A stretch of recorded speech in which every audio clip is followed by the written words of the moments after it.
From my grammar school days, I remember an old Irish legend about a good and gracious king who was coming to the end of his life.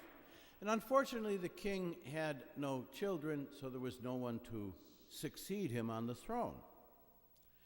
So the king had his messengers ride out to all of the farthest reaches of his domain, posting signs that invited young men to apply for an interview with the king. In this way, the king hoped to be able to choose a successor before he died. And there were two qualifications required of someone seeking to become the king.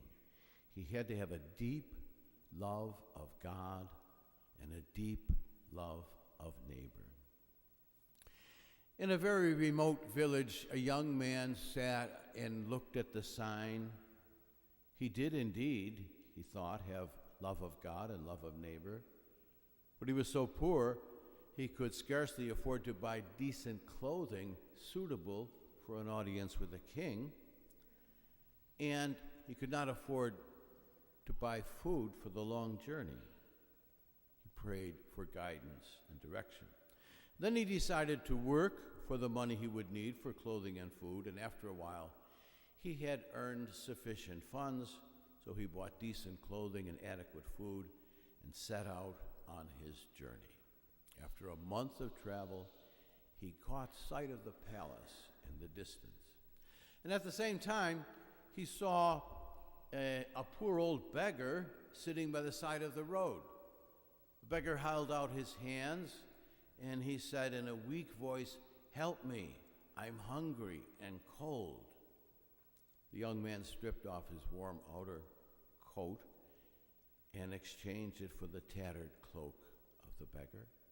He also gave the beggar most of the food that he had been carrying in his backpack for the return trip. And then, somewhat uncertainly, he continued on toward the castle. Guards met him at the gate and brought him to the visitors area. And after a long wait, he was brought in to see the king. He bowed low before the throne, and when he straightened up, his eyes were as wide as saucers. "You," he said to the king, "you were the beggar. Why did you play a trick on me?" "Because," said the king, "I had to find out if you truly did love God and neighbor." That story goes back to, I don't know, I was probably 8 or 9 years old, but it always comes to mind when this gospel comes up. And you can see why, of course, they have a common theme. The king is in disguise. The king is in disguise. Now, you may recall from the play, a movie, I guess it was, Camelot, there's a song that says, "I wonder what the king is doing tonight." And that's a good question for us to ask ourselves, not just today, especially today, but every day. I wonder what the king is doing tonight. I can tell you what the king is doing this morning.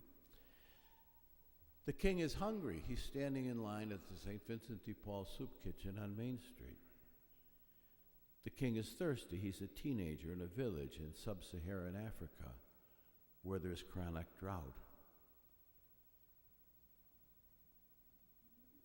The king is a stranger. The king is a 4th grade pupil at Our Lady of Black Rock School, a new immigrant from Ghana maybe, struggling to learn English.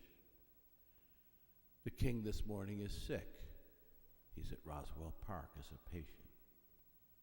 The king is in prison. He's at Attica.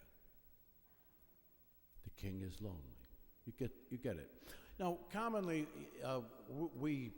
when we talk about this gospel and the ways that we minister to Jesus in disguise, the king in disguise, we have established 5 corporal works of mercy and 5 spiritual works of mercy. There were in former days those we had to memorize those lists. But in reality, we like things that come in neat packages. We like sevens. Catholics like sevens, So there's 7 corporal, 7 spiritual, 7 sacraments. But in reality, there are many, many corporal and spiritual works of mercy. They're not limited to those. So this gospel prompts us. It comes at the end of the church year for a very good reason. It's not only the gospel for the last Sunday of the church year, it's also the culmination of Matthew's gospel. If you go back just a few chapters in Matthew's gospel, you can see there's a sweep to it. It's going somewhere, and this is where it's going.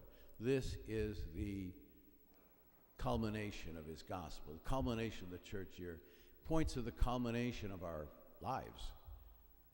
This is the final exam, this gospel that you just heard. We will be evaluated on how well we have recognized the King in disguise. Now, this past week was a time for us to give thanks to God for his blessings and his gifts to us, both material and spiritual. And I was especially thankful this week when I look back. I've been here 3 months now, so I'm kind of new.